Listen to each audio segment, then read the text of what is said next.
جو آئینی اور قانونی ادارے ہیں وہ اس پر کیا کرتے ہیں، ان کے سامنے لیٹ جاتے ہیں جیسے اکثر ہوتا ہے، یا اس عورت کو سلاخوں کی پیچھے رکھا جائے گا، کیونکہ اس نے تو مکمل اسلام پر، مذہب پر حملہ کیا ہے۔ یعنی کہ سنت ابراہیمی مسلمانوں کے لیے ایک بہت ہی قربانی کا اور خوشی کا دن ہے، تو اس دن کو یہ عورت کس طریقے سے ایکسپلین کرتی ہے، لوگوں کو کیسے سمجھانے کی کوشش کرتی ہے۔ یہ جو چند خواتین ہیں، تقریباً یہ ٹوٹل میں نے جب حساب لگایا تو یہ 300 خواتین ہیں، جس کو آپ لبرل خونی مافیا بھی کہہ سکتے ہیں، کچھ بھی کہہ سکتے ہیں، لیکن ان کے ساتھ جو نرمی برتی گئی ہے یہ اس کا انجام ہے کہ یہ ہمارے مذہب میں بھی مدخل ہو چکے ہیں۔ تو اب میں دیکھتا ہوں ان قانونی اور آئینی اداروں کا کہ یہ اس عورت کے ساتھ کیا کرتے ہیں، یہ عورت کون ہے، یہ کہاں سے آئی، اس کا پورا ریکارڈ میرے پاس موجود ہے۔ یہ چرب زبانی اور مردوں کو اپنے جال میں پھنسا کر اس جگہ یہ پہنچی ہے، خصوصاً شہباز شریف کی وجہ سے۔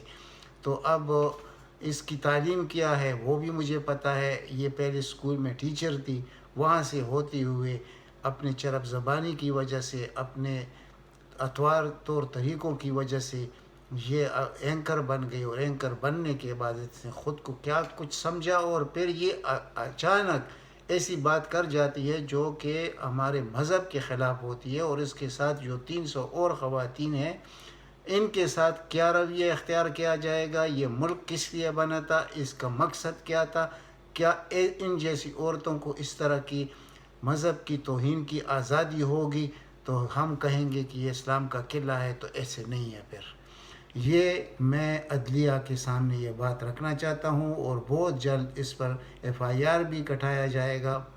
رابطے ہمارے ہو چکے ہیں لوگوں کے ساتھ، انشاءاللہ آپ کو معلوم ہوگا کل سے کہ اس کے خلاف FIR بھی ہو گئی ہے، لیکن یہ اس طرح FIR نہ ہو کہ صرف FIR اور ان جیسے لوگوں کو اس طرح آزادی ملتی رہی، اور یہ وہی شیطان کا یعنی جس طرح کہ ابراہیم علیہ السلام اپنی بیٹی یوسف علیہ السلام کی قربانی، اسماعیل علیہ السلام کی قربانی دے رہے تھے، تو اس وقت بھی شیطان نے ورغلانے کی کوشش کی، لیکن اللہ کے اس پاک نبی نے اللہ کے اس حکم پر عمل کیا، اور اس کی صلے میں ہمیں یہ قربانی نصیب ہوئی۔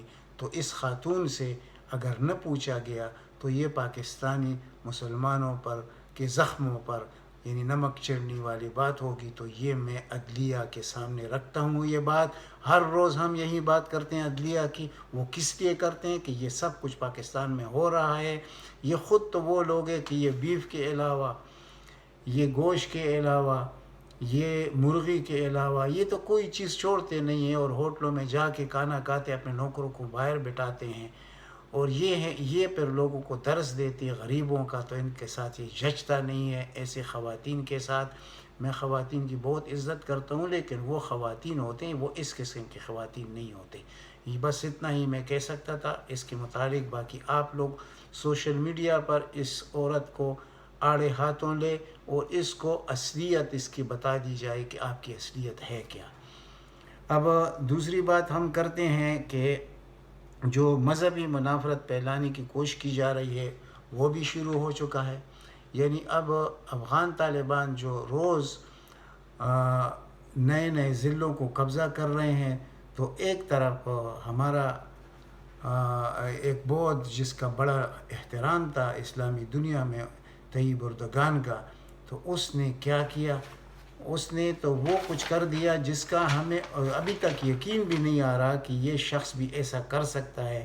یعنی اردگان الطور کے بجائے وہ نویان کیسے بن گیا، یعنی یہ اب افغان طالبان کے سامنے کیسے کھڑا ہو گیا کہ میں ایئرپورٹ کو سنبھالوں گا، اور نیٹو کا ساتھی ہوتے ہوئے میں ان کی دفاع کروں گا۔ تو اس کا مقصد کیا ہے؟ یعنی اپنے مقاصد کے لیے پھر آپ وہ مسلمان نہیں رہتے کہ ایک طرف آپ امریکہ سے وہ چیزیں یعنی جو آپ نے خریدی ہیں رشیا سے، تاکہ آپ کو اجازت مل جائے اس اسلحے کا جو آپ پر پابندی لگی ہے، تو میں ان کو خوش کروں گا طالبان کے آڑ میں، یعنی ایئرپورٹ کی ذمہ داری سنبھال کر، تو مجھے وہ اسلحہ مل جائے گا۔ تو اس وجہ سے میں نے طالبان کے خلاف صف آراء ہونا ہے ایئرپورٹ پر۔ تو انشاءاللہ آپ چھوڑے یہ تو 56 ممالک موجود تھے تو وہ نہیں کر سکے، ان کا مقابلہ آپ کیا کریں گے؟ لیکن آپ نے اپنی عزت گنوا لی۔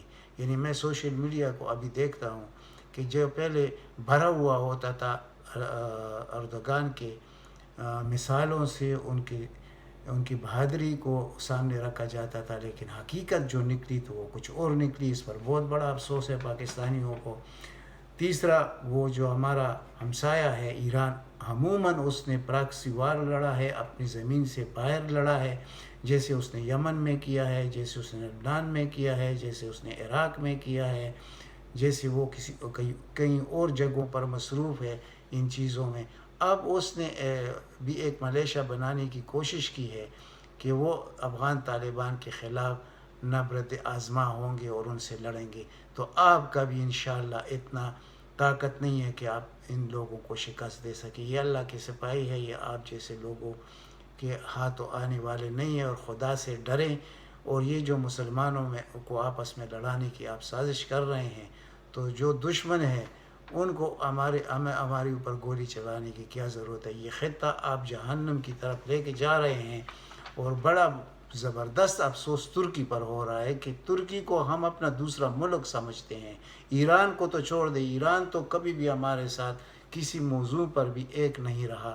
اس نے ہمیشہ ہر جگہ اپنے پراکسیز رکھی ہوئی ہیں، لیکن پاکستان ایک مضبوط ملک ہے، پاکستان کے سامنے تو وہ ٹھہر نہیں سکتا۔ تو اس نے یہ سمجھا کہ چلو مجھے موقع مل گیا ہے کہ مذہبی منافرت میں افغانستان میں پھیلاؤں، اور اس کی آڑ میں ملیشیا بنا کر، اور اس کی وجہ سے طالبان کو شکست دی جائے گی، اور پھر ہمارا ایک نام دوبارہ سے، آپ کا کوئی نام نہیں ہے، آپ کچھ بھی نہیں کر سکتے۔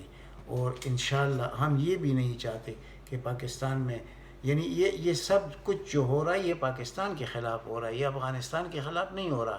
یعنی انہوں نے یہ سمجھا ہوا ہے کہ افغان طالبان جو ہے وہ پاکستان کے پیرول پر ہے، وہ اللہ کے پیرول پر ہے، وہ کسی کے پیرول پر نہیں ہے، وہ نہ پاکستان کے ہے نہ کسی کے ہے۔ لیکن ہاں، ہمیں پرامن افغانستان چاہیے۔ ان لوگوں کو کیوں نہیں چاہیے؟ وہ اس لیے نہیں چاہیے کہ تاکہ پاکستان مزید آگے نہ بڑھ سکے۔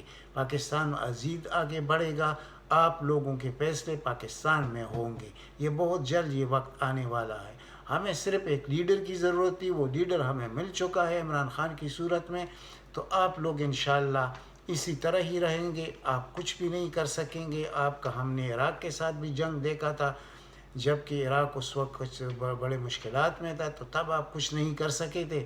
صرف پراکسی تو ہر کوئی لڑ سکتا ہے، صرف آپ نہیں، اور آپ کا کام ہے پراکسی وار لڑنا۔ آپ نے ابھی تک کوئی جنگ لڑی ہے بغیر عراق کے، اور اس میں آپ کے ساتھ کیا کچھ ہوا، اور آپ کے شہروں پہ قبضہ ہوا تھا، ان کے شہروں پہ تو آپ نے قبضہ نہیں کیا۔ تو اب اس وقت تو ہم آپ کے ساتھ کھڑے تھے، لیکن عموماً آپ کا یہ رویہ رہا ہے، وہ عراق کا بھی رہا ہے، لیکن آپ کا بہت زیادہ رہا ہے کہ آپ مسلمانوں میں منافرت پھیلاتے ہیں، جس کا نام ایران ہے۔ تو ہمیں ہوشیار رہنا چاہیے۔ ہم سب مسلمان ہیں، ہم میں نہ کوئی شیعہ ہے نہ کوئی سنی ہے، ہم سب ایک کلمہ گو مسلمان ہیں۔ تو ان چیزوں پر نظر رکھنی ہوگی، اور میں خاص کر سوشل میڈیا والوں کو یہ بات سمجھانے کی کوشش کر رہا ہوں کہ وہ ان چیزوں کو اٹھائے، کیونکہ ہمارا جو پیڈ میڈیا ہے وہ ان چیزوں کو، وہ تو جہاں بھی پاکستان اور مسلمانوں کے خلاف بات ہوگی وہ اس میں ہوں گے، چند کو چھوڑ کر۔ میں اکثر کہتا ہوں وہ چند میں جانتا ہوں، ان کی میں اکثر ذکر کرتا ہوں، وہ ایک مجاہد قسم کے لوگ ہیں، ان کی وجہ سے میں نہیں کہہ رہا۔ میں جن لوگوں کا نام لیتا ہوں، پہلے لیتا رہا ہوں، اب بھی لوں گا، تو میں ان لوگوں کو دیکھتا ہوں، مجھے حیرانی ہوتی ہے کہ وہ اپنے ملک کے خلاف وہ کیا سازشوں میں مصروف ہے۔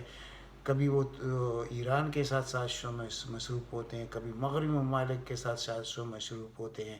اب افسوس زیادہ جو آ رہا ہے وہ ترکی پر آ رہا ہے کہ یہ ترکی، اس کو ہم کیا سمجھ رہے تھے اور آئندہ کے لیے ہمارے کیا عزائم تھے، اب اس نے کیا کر دیا۔ یعنی کہ جب افغانستان میں امن نہیں ہوگا تو پاکستان میں نہیں ہوگا۔ لیکن الحمدللہ پاکستان کی افواج، کوئی دنیا کا کوئی بھی وہ لشکرکشی کرے افغانستان میں، خدا نہ کرے پاکستان میں، تو ان کو منہ توڑ جواب دینے کی صلاحیت یہ ہمارے افواج رکھتے ہیں، اور ان کا جو تجربہ ہے وہ دنیا میں کسی اور فوج کا نہیں ہے، تو ہمیں یہ ڈر نہیں ہے، لیکن یہ جو مسلمانوں کا خون بہتا ہے اس پر ہمیں افسوس ہے۔ ملتے ہیں اگلی ولاگ میں۔ یہ آپ کا اپنا چینل ہے، اس کو سبسکرائب کریں، لائک کرے، زیادہ سے زیادہ شیئر کرے تاکہ عام لوگوں تک میری بات پہنچ سکے۔ اللہ تعالیٰ آپ سب کو اپنے حفظ و امان میں رکھے۔ والسلام۔